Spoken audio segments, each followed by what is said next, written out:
Bismillahirrahmanirrahim. Assalamualaikum warahmatullahi wabarakatuh. Perkenalkan, nama saya Lia Romasari dari guru SMK Negeri 1 Cirebon, Provinsi Jawa Barat. Adapun kali ini akan menyajikan video permasalahan untuk TRK Jabar dengan judul penerapan pembelajaran berbasis proyek guna mengatasi terbatasnya praktikum atau produktif di masa COVID-19. Adapun studi kasusnya yaitu pembimbingan instalasi CCTV di ruang TKI SMK Negeri 1 Cirebon.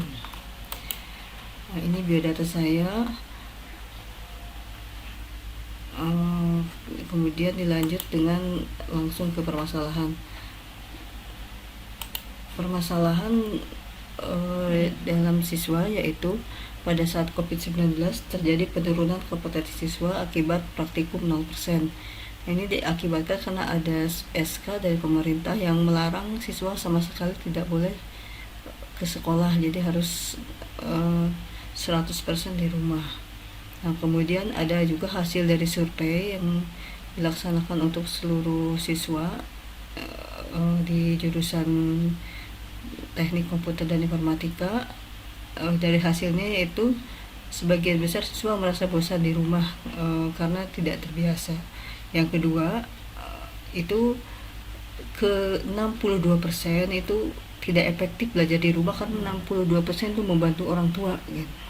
Nah, sedangkan yang persentase lainnya ada juga 5,7% nonton TV, ada juga yang main game dan sebagainya. Jadi tidak efektif gitu. Nah, itu strateginya untuk mengatasi itu yaitu dari dasar teori. Untuk mengatasinya salah satunya adalah PBM menggunakan orientasi project. Ada perbedaan untuk jurusan SMK bahwa 30% itu harusnya teori dan 70% itu praktek. Khusus untuk jurusan TKJ itu harus memerlukan alat, dimana di rumah walaupun ada laptop dan sebagainya, tapi alat itu harus tetap memakai yang khusus, misalnya ada mikrotik, ada access point dan sebagainya, itu yang tidak ada di rumah, sehingga sangat tidak efektif belajar di rumah gitu. Nah, untuk memaparkan, mengimplementasikan strategi ini, nah itu ada 4 langkah yang kami gunakan. Yang pertama itu ada persetujuan orang tua terlebih dahulu. Nah, di sini ada surat pernyataan orang tua siswa yang ditandai materai, yaitu isinya mengizinkan siswa untuk pergi ke sekolah seminggu sekali. Nah, itu resiko COVID dan sebagainya itu ditanggung orang tua. Nah, tapi di sini tidak mewajibkan, jadi hanya orang tua yang bersedia saja yang menandatangani surat ini gitu ya. Langkah kedua adalah pemilihan dan tempat jadwal. Nah, jadi setelah ada izinan dari orang tua, kemudian siswa memilih mau proyeknya di mana gitu. Ada yang di sekolah, ada yang di rumah. Yang penting mereka itu memegang satu proyek. Nah, itu dibagi dalam beberapa kelompok. Nah, kemudian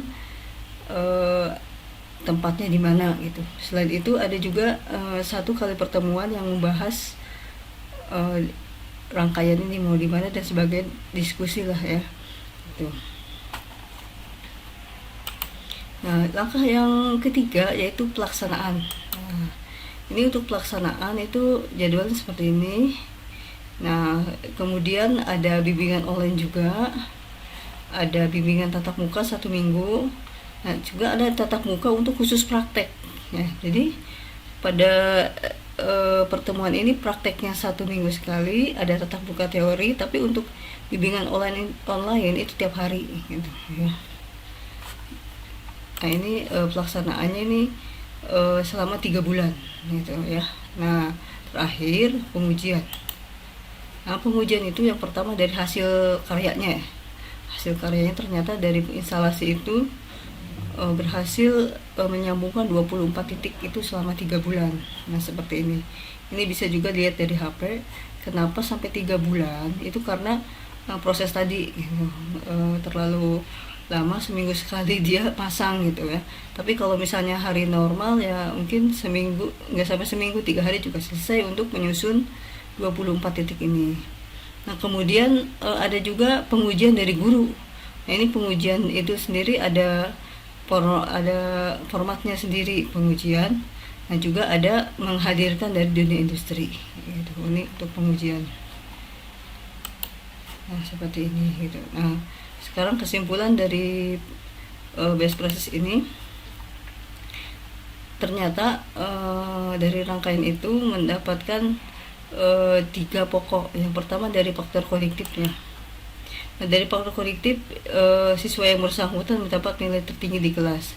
Nah salah satunya ada yang mendapat sertifikat internasional juga pada pelatihan itu. Nah, kemudian faktor efektif maksudnya dia terbiasa rapi dalam bekerja, kemudian mencuci tangan sebelum bekerja. Jadi faktor efektifnya bertambah bagus lah dari rangkaian tersebut gitu. Nah terakhir adalah psikomotorik.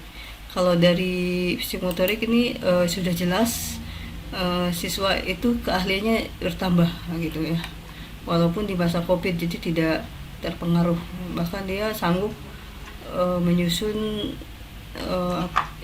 pekerjaannya yang begitu rapih dan diakui di dunia industri.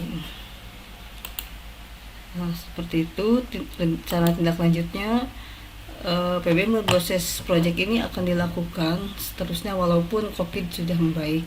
Nah yang terakhir ada pemasaran jasa siswa bidang TKJ secara online. Nah itu pemaparan kami untuk permasalahan ini. Terima kasih atas perhatiannya. Assalamualaikum warahmatullahi wabarakatuh.